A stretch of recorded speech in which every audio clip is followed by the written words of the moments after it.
Welcome to FMTrain.tv. Today is an open Q&A day. Some of you have questions. If you have questions, I want you to feel free to ask. I am doing open Q&A today to continue the stuff from the other day.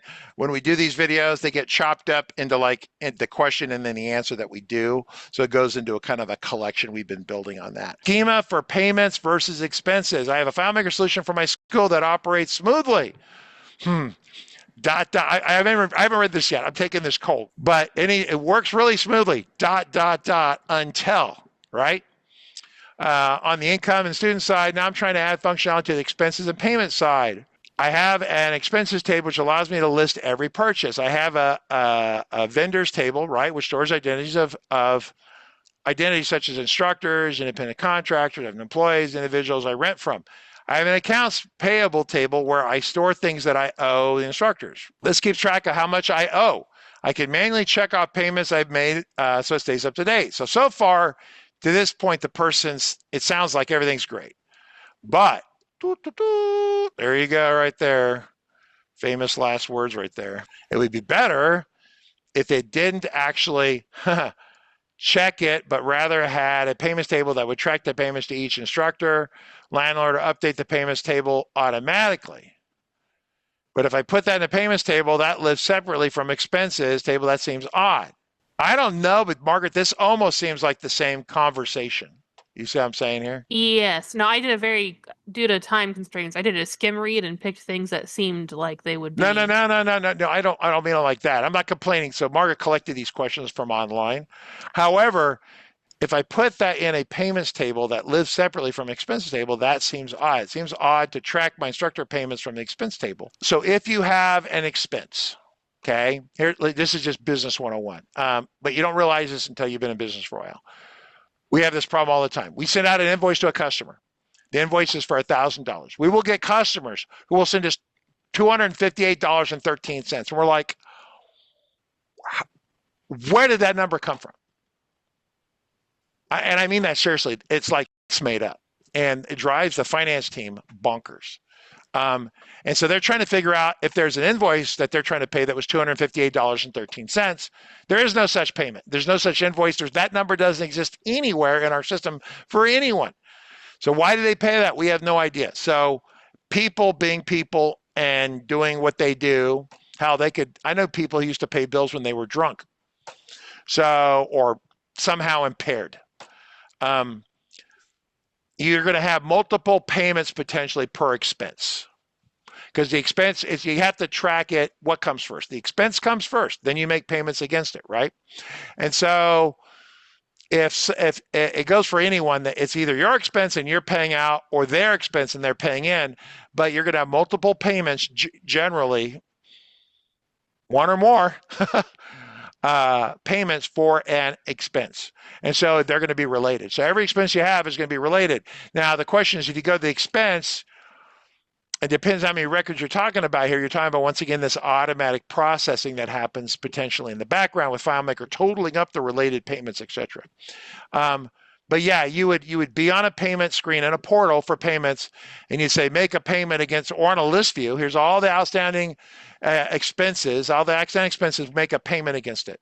Or someone else made a payment against it. If you're on an invoice to a customer, and normally at the bottom it says paid or not paid, and then how much they paid is a single field, right? That never works. There has to be a little portal of the payments they've made against it, because you would like them to send you one invoice or one payment for the invoice, right? Yeah? Yes, but that's not always going to happen. So you got to figure this out. So, yeah. Or you have a customer that says, hey, here's $5,000 and it covers the $3,800 that we owe you, and then I'm going to bank, $1,200 for the future. And you're like, oh, how do we handle that?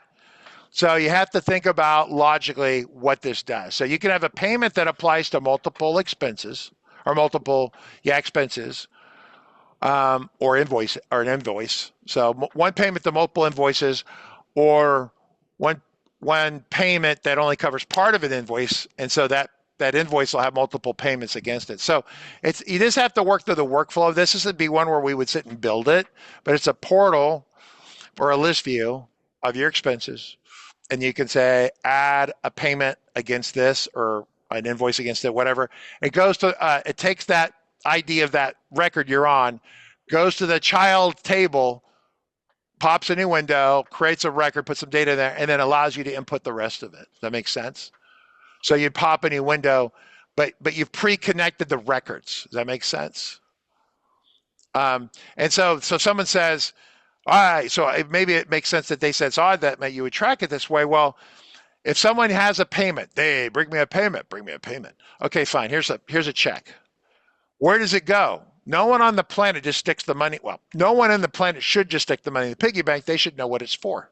So when a check comes in, before we ever cash the check or take it to the bank, the finance department once again is trying to figure out who that belongs to. And a lot of times it doesn't even have the proper company name on it. So they spend time trying to figure out where it belongs. So one way or the other, everything that comes in or goes out, you need to make sure it's properly attached. And that means that there'll be some buttons on the screen that will automate this. Once again, it's the mechanical thought process of scripting. Oh, I want to add an invoice, or I want to add a payment against this invoice. So well, first we found the invoice. Oh, this invoice still has money owed against it. Here's a check. Does the check cover all of it? I don't know. I don't care. I'm going to apply it. Okay. So you find the invoice. You hit a button that says apply. If I go to starting point over here, I can open up this one here. This is my. So once again, dashboard here, right? Yes. But if someone had an invoice, say there's an invoice over here, and it's an invoice for, this is an imaginary invoice from a long time ago. Yeah, it was a test record. So he has a payment, make a payment. Well, first thing I'm gonna do is I'm going to find the payment section over here, and I'm gonna, look, it's already in starting point, add a payment. So it's doing it through a portal, I'm pretty sure, amount $678. Okay, tab. Say it's paid today. Great. And then you could say type payment. You could say, it could be a pop-up. I could just say check, info. I don't know. You can say partial payment. I'll gladly pay you Tuesday for a hamburger today, right? Anyone remember that stuff? I just dated myself. So this is a child record that shows that this amount has been paid on to this invoice. Now the invoice total, if I go back to total, was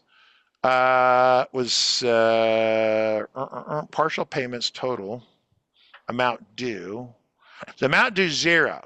It's almost like one of these things, like if you were over here making payments and you made a really big payment, say you made that much payment. So you go to total. Yeah, so this is one where you'd want to adjust it a little bit. It's overpaid. So this is one where you'd want to figure out that the person's overpaid. That really gets into the idea of accounts. A person has an account, and you triage all their invoices against all the payments they've made, right? I think that the partial payments is true, but the net balance at this point is they're upside down, right? It should put a negative and say how much it is over here. But then once again, it gets into business a little bit and how you run your business and how you would accept that. Some people might not accept a payment that's too big or too small. It might be, it has to be this exact amount or kiss my ass. We're not accepting your payment. Go to Taco Bell, try to buy a burrito and overpay or underpay. It doesn't work. They can't handle that.